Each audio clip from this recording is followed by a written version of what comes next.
Have you ever felt like speaking English naturally is just out of reach? Meet Dana Scully, an artist with a dream to speak English fluently and confidently, but a fear of making mistakes stood in her way. What happens when she decides to face her fears head on?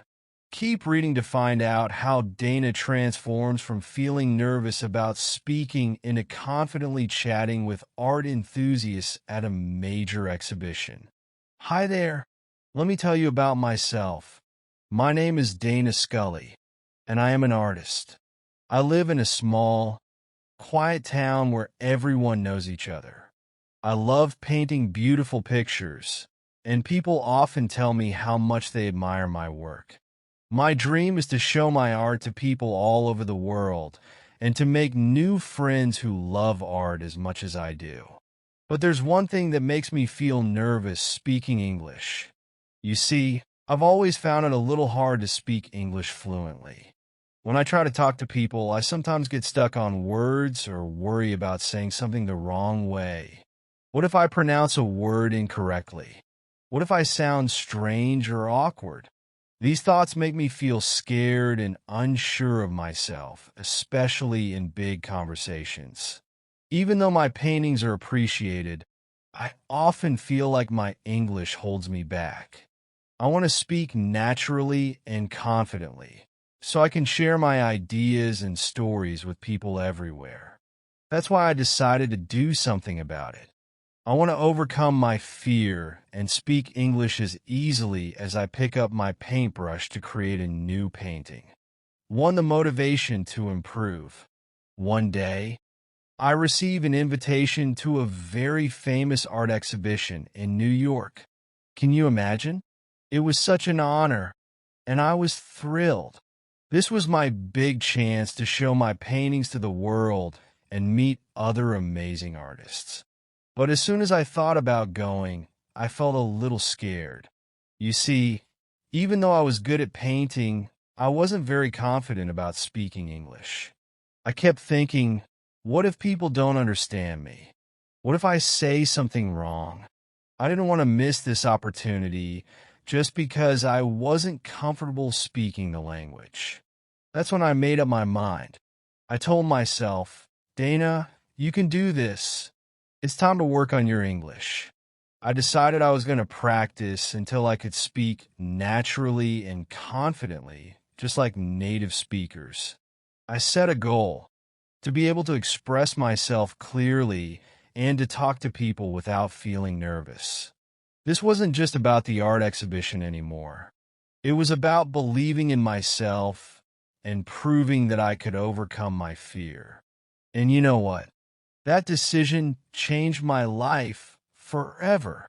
Two, learning from listening. When I realized I needed to improve my English, I thought, where should I start? Then I got an idea. I would listen to people who speak English every day. So I found some podcasts, interviews, and audiobooks where native English speakers were talking. At first, it was a little hard to follow, but I kept trying. While I listened, I didn't just sit there. I copied the way they spoke, just like a parrot. I tried to match their tone and rhythm, paying attention to how they said certain words. For example, if they said, "What's up?" in a cheerful voice, I said it the same way over and over again until it sounded natural. One day, I found my favorite TV show, and it became my special trick. I loved watching it because the characters spoke in such an interesting and lively way. I learned how to use fun phrases like, "That's awesome," or "No way," just by listening to them. The more I listened, the better I got at picking up how native speakers really talk. It was like having my own secret treasure chest of English phrases and expressions. Every time I practiced, I felt a little more confident. Listening became my first step to speaking English naturally. 3, practicing daily conversations. Practicing in front of a mirror. One day, I decided I needed to practice English every day. At first, it felt a little silly, but I stood in front of the mirror and talked to myself. I pretended I was meeting someone new and practiced saying things like, "Hi, my name is Dana. How are you?" It was like talking to a friend, but my reflection didn't laugh or judge me, so I felt safe. Recording my voice. Then I started recording myself speaking. I would say a sentence like, "I want to go to the market," and listen to how it sounded. Sometimes my words didn't come out right, or I spoke too fast or too slow. When I listened to the recording, I could figure out what needed to change. This helped me improve my pronunciation and the way I said sentences. Speaking with friends and strangers. Once I felt a bit more confident, I began using English with my family and friends. At first, it was just a few simple sentences like, "What's for dinner?" or "I like your shirt." They smiled and encouraged me, which made me happy. One day, I decided to practice with strangers too. I went to a cafe and asked, "Can I have a coffee, please?" The person behind the counter smiled and said, "Of course." It felt so good to speak English outside my home. Each time I tried, I felt braver and better at it. Practicing every day really helped me, and now I enjoy speaking English more than ever. For joining a language exchange group. I remember the first time I joined a local language exchange group.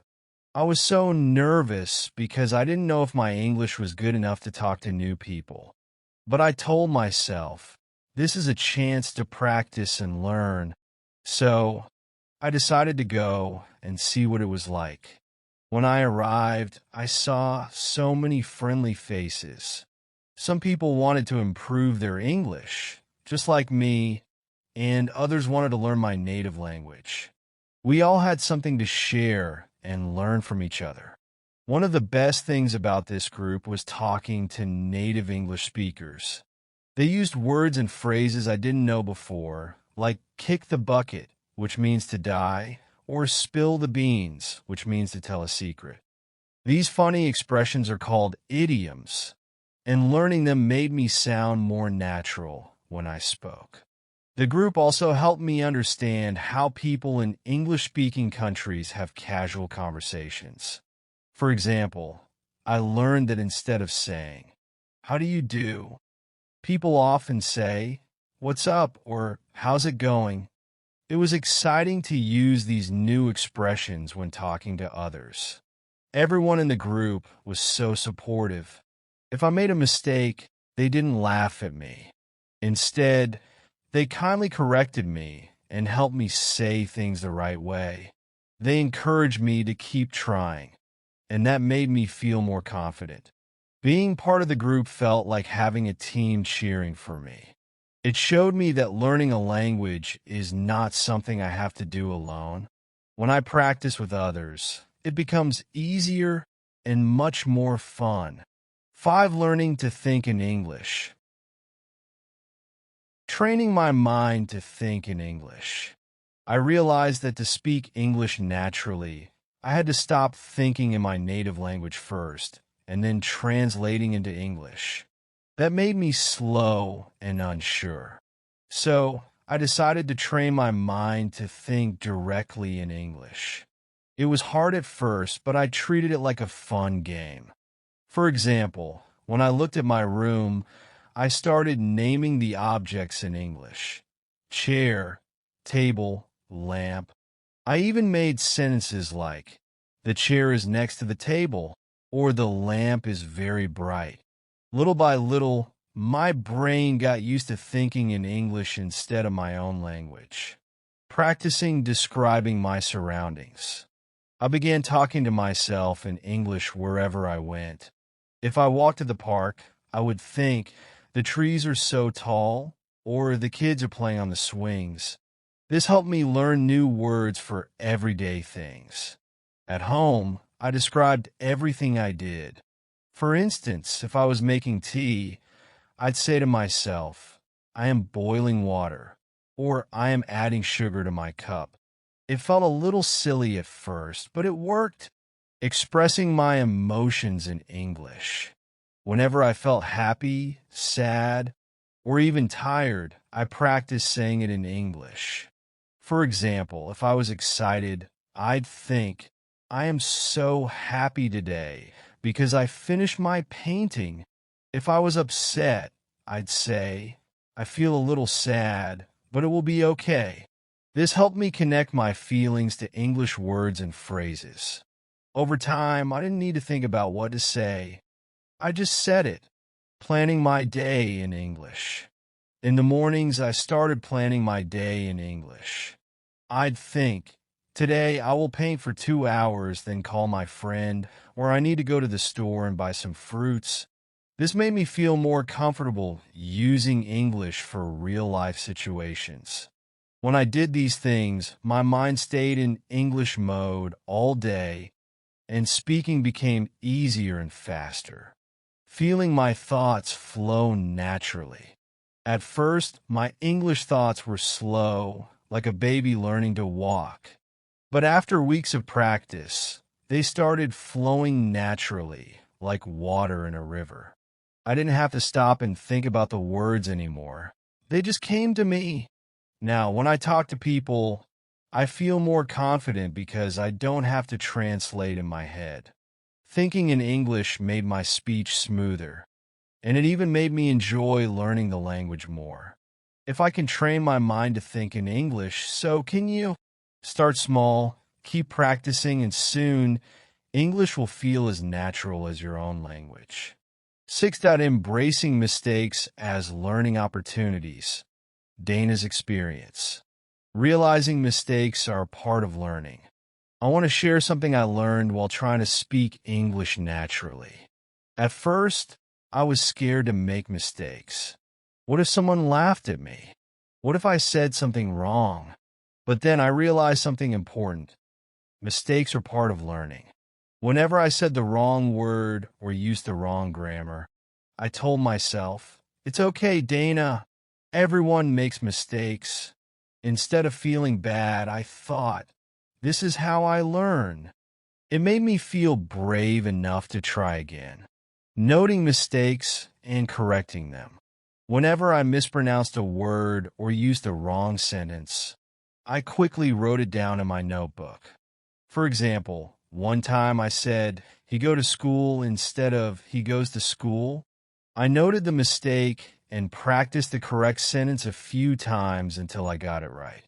It was like solving a little puzzle. Every time I fixed a mistake, I felt proud of myself. I even told myself, great job, Dana. You're getting better every day. Gaining confidence and laughing at mistakes. The best thing I learned was not to feel embarrassed. When I said something funny by mistake, like I'm boring instead of I'm bored, I laughed along with my friends. Laughing made the situation light and fun, and it helped me remember the correct way to say it. Each time I kept talking, even after making a mistake, I felt my confidence grow. It was like a little voice inside me was saying, see, Dana, you're doing amazing. Now, I enjoy speaking English, even if I'm still learning. Mistakes don't scare me anymore. They help me get better. That's how I embrace my mistakes. And guess what? You can do it too. Mistakes don't stop you. They help you grow. Keep going. 7. Expanding vocabulary through stories. I love reading stories and watching movies in English. I always enjoyed reading stories and watching movies in my own language, but when I wanted to improve my English, I decided to switch to English books and movies. It was like opening a treasure chest full of new words and phrases. While watching a movie, I listened carefully to how the characters spoke. Sometimes they used words I didn't know, but I could guess their meaning from the way they were used in the story. For example, when I watched a movie about friendship, one character said, I've got your back. At first, I didn't know what it meant, but by watching their actions, I understood it meant, I'll support you. It was so exciting to learn like this. I write down new words and phrases. Whenever I heard or read a word that sounded interesting or was completely new, I grabbed my notebook and wrote it down. I didn't just write the word. I also added what it meant and how it was used. Sometimes I even drew a little picture next to it to help me remember better. For example, in a story, a character used the word whispered. I wrote it down and remembered how they were speaking softly to share a secret. After that, I practiced saying sentences like, she whispered to her friend, so I wouldn't forget it. Writing things down made it easier for me to use these words later. I practiced using new words to improve my speech. Learning new words was fun, but I knew I needed to use them in my own sentences to really remember them. Whenever I talked to my friends or practiced speaking in English, I tried using the new words and phrases I learned from books and movies. At first, it felt a little hard, but it became easier with practice. For instance, after learning the phrase, "it's not rocket science" from a movie, I used it when my friend asked me about a simple math problem. I said, "Come on, it's not rocket science. You can solve this." My friend laughed, and I felt so proud of using the phrase correctly. By practicing like this, my speech became more colorful and interesting. I could express myself better, and it felt amazing to see how much I was improving. Reading stories and watching movies in English truly opened a new world of learning for me. 8. Practicing natural expressions. When I was learning to speak English naturally, I realized that native speakers often use short phrases or casual expressions that made them sound so confident and friendly. I wanted to speak like that too. So, I started practicing common expressions like, "it's up to you," which means the decision is yours, or "sounds good to me," which means I agree. At first, I wasn't sure when to use them, but I kept trying. For example, when a friend asked if we should go to the park or the cafe, I said, "it's up to you." It felt really good to use it correctly. I also learned phrases like "hang on," which means wait for a moment, and "no worries," which means it's okay. These phrases help me sound more like a native speaker. With practice, my speech started to feel more natural, and people began to respond to me warmly. I felt like I was really connecting with them. The breakthrough moment, the big day finally came, the New York Art Exhibition. I was excited, but a little nervous too. When I walked into the room filled with art lovers, I reminded myself to smile and speak confidently. When someone approached me to ask about my painting, I took a deep breath and said, "Hi, I'm Dana. Let me tell you about my artwork." As we talked, I realized that I wasn't hesitating or overthinking my words. My English flowed naturally, and I even used some of the expressions I had practiced, like "what do you think?" and "glad you liked it." By the end of the evening, I had answered questions, made new friends, and felt proud of myself. For the first time, I felt like speaking English wasn't a challenge anymore. It was just part of who I was. It felt amazing, like I had unlocked a whole new world of possibilities. 9. The breakthrough moment. Dana's story. Introducing myself and my artwork. When I arrived at the New York Art Exhibition, I felt a mix of excitement and nervousness. I had spent so much time preparing for this moment, and now it was finally here. As I stood in front of the crowd, I took a deep breath and smiled. I introduced myself confidently, saying, "Hello, everyone. My name is Dana Scully, and I'm an artist from a small town." It felt amazing to say it clearly and watch people listen to me with interest. Then I spoke about my artwork, explaining the ideas and emotions behind my paintings. I was thrilled to see them nodding and smiling as they understood what I was saying. Effortless conversations with art enthusiasts. After my introduction, people started coming up to me, asking questions about my paintings. I was surprised at how easily the words came to me. Someone asked, "What inspired this piece?" And I replied, "Nature inspires me.